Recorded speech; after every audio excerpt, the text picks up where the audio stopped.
Chris Hedges, author of Empire of Illusion, explained it succinctly. President Obama does one thing, and brand Obama gets you to believe another. This is the essence of successful advertising. You buy or do what the advertiser wants because of how they make you feel. A large portion of Americans still gullibly hang on his every word. It is bringing entertainment to thousands of people. Through its magic, we are able to enjoy a combination of the radio, motion pictures, and the stage, right in the comfort of our own homes, simply by pushing a button and turning a dial. These cells with their electrical charges are scanned by a stream of electrons, completing 30 pictures a second. Compare that crude picture with these of today, and you can judge for yourself how far along the road to perfection television has traveled. Most people still today think that all entertainment to do with movies, drama, is therefore nothing more than their entertainment. It never ever was that case. Of course, television can't perform such miracles as this, yet. But perhaps there's no harm wishing that it could. The greatest social messages are promoted through movies and drama, high drama, through the fixation of emotive sequences, emotional sequences, not logical, factual sequences, but pushing points across in an emotional way which register and fix in the mind. So emotional content is very, very important, rather than going through an actual discussion or an argument using logic and facts. There's no debate. And when you're being downloaded through fiction, your guard is down, the censor part of your brain is not in action. It isn't saying, yes, I agree with this, I disagree with that, as you would in a debate or a lecture. You're actually in an alpha state, being completely downloaded with new ideas. Throughout history, social engineers have refined techniques designed to control large populations.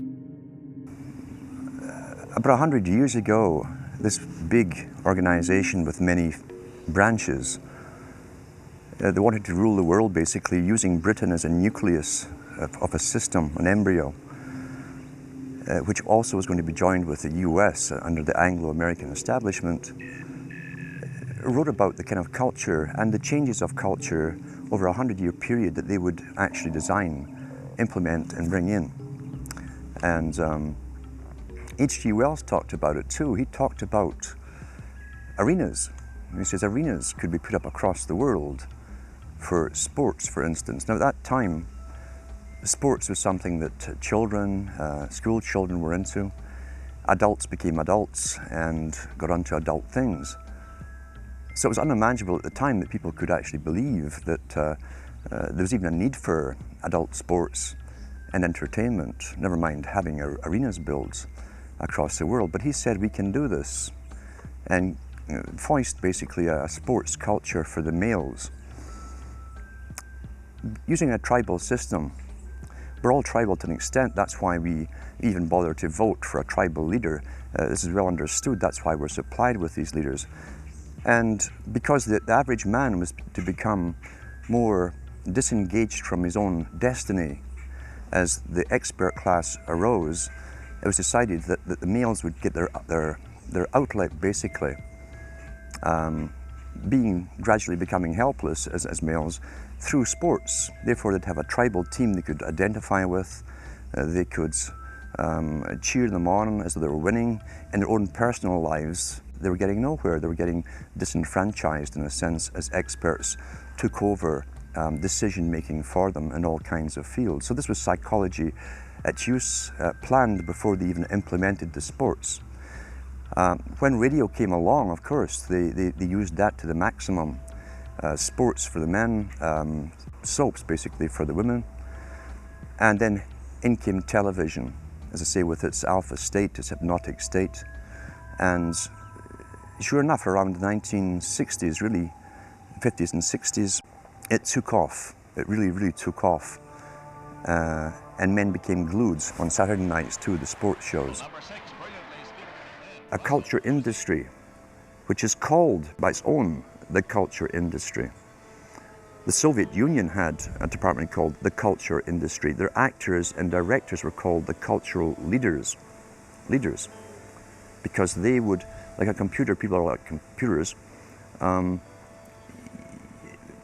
you have to do is keep giving them new updates every so often, and you can change an entire country or a nation or a block of nations who are all getting the same upgrades at the same time along certain paths. Today we call it political correctness. Most people want to belong to their peer group. They want to be the same as everyone else when it comes to opinions. In fact, they judge their own personal sanity by bouncing ideas off their neighbours and friends who will answer back and agree on these same topics in kind. It doesn't matter if the topics or what you're given are facts or utter nonsense, as long as everyone agrees at the same time. You'll say, well, I'm sane, and your friends will all agree because they've had the same information given to them. But they've been programmed, and I'm sad because I know that it's hard for people like that to take an interest, a serious interest in world affairs, to take a serious interest in what their elected officials are doing. And they're not going to be really inclined to study or discover the deception that's being used against them. And so I'm sad because I see all of that in a flash in my mind as being an indication of how easy it is for the masses to be manipulated. The scientific dictatorship understands what makes human beings tick. They understand our psychology. They've studied it, and they're using it against us. But the minute the public awakens to the fact that there is an agenda to manipulate them, and the second the public realizes that they are being conditioned and controlled, the establishment begins to lose that edge they've got over people. So all I ask viewers to do is to think for themselves and to study public relations, to study advertising, to study propaganda, and to realize how much of it is out there in their daily lives. And then make the decision for yourself. I just want people to think on their own and to not have their decisions and their thoughts and their ideas pre-packaged and basically downloaded into them. If it's on TV and a famous face says something, then it must be true. He doesn't have to show you facts or anything else. You've been brought up with these faces. That's why they keep these guys on television into their 70s and 80s. You've grown up with this father figure who's on television every night at 6 o'clock, in your house, in your room, staring right at you, and he's a father figure. Would he tell you a lie? So you naturally never suspect him. And this same man will lead you through new topics.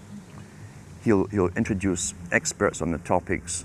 They'll have a little summary at the end of every talk, and you are now left with the conclusion that's presented to you. You don't arrive at it, it's given to you, and it's good enough for you. When I was growing up, people were talking on their front porches, neighbors were playing baseball, there were nightly barbecues. You don't see that anymore. We've lost our communities. You drive through neighborhoods, you see the blue glow of television sets. We're losing our humanity.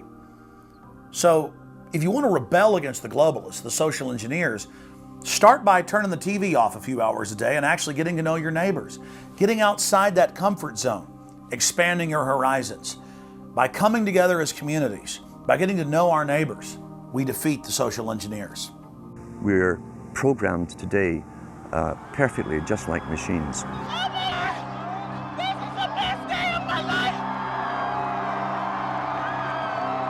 We tie this in with the Brzezinski. Brzezinski said in 2 Ages. Now this guy was way up with the NSA.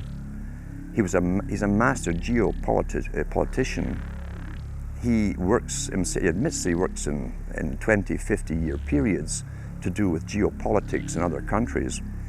But he said himself, the public will shortly be unable to think or reason for themselves.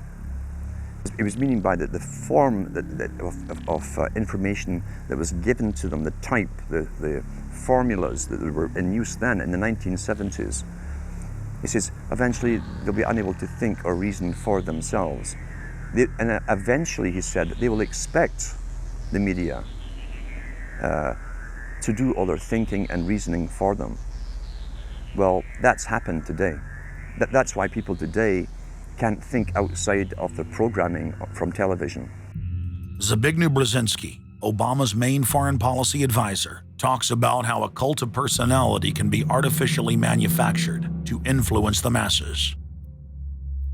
In the first months of my administration, to pull our economy... Oh, goodness. Sorry about that, guys. To pull our economy back from the brink, including the largest and most sweeping economic recovery plan in our nation's history. We're gullible, but we're also willingly gullible. We want a human being, a big daddy, to come along and make everything right for us. And as long as we believe that, we'll always basically get shafted. In addition to John, sorry, I just noticed that I jumped the gun here. Go ahead and move it up. I'd already introduced all you guys. It's the presidential reality show. But when it became an Oprah production, it became slick. You don't have a president, you have an actor. They say that politics is show business for ugly people. You got it.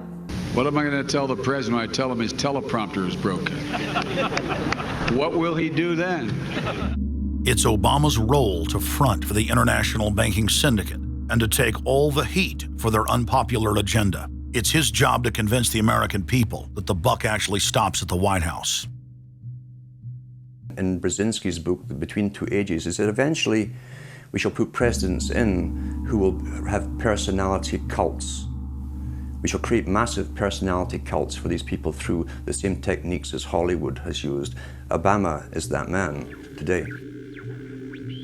The globalists, who know that Obama is going to promote their plan, want to make him such a superhero that nobody will question what he's doing. They'll be so preoccupied with who he is, or where he is, or what he's saying, or what he's wearing, or something like that.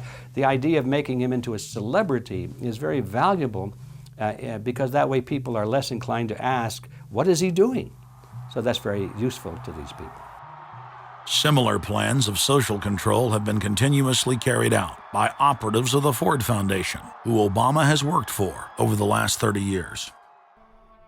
Many of the strategies used to control populations were originally developed by Edward Bernays, who coined the phrase public relations.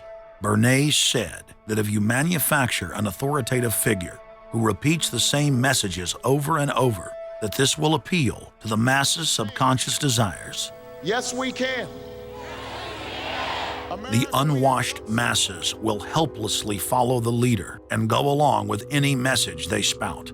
Yes, we can. Yes, we can. We shall overcome. Yes, we can. We will respond with that timeless creed that sums up the spirit of a people. Yes, we can. Thank you. Today, these exact techniques are being used with devastating effect against the general population. Obama is the latest version of 21st century mass mind control.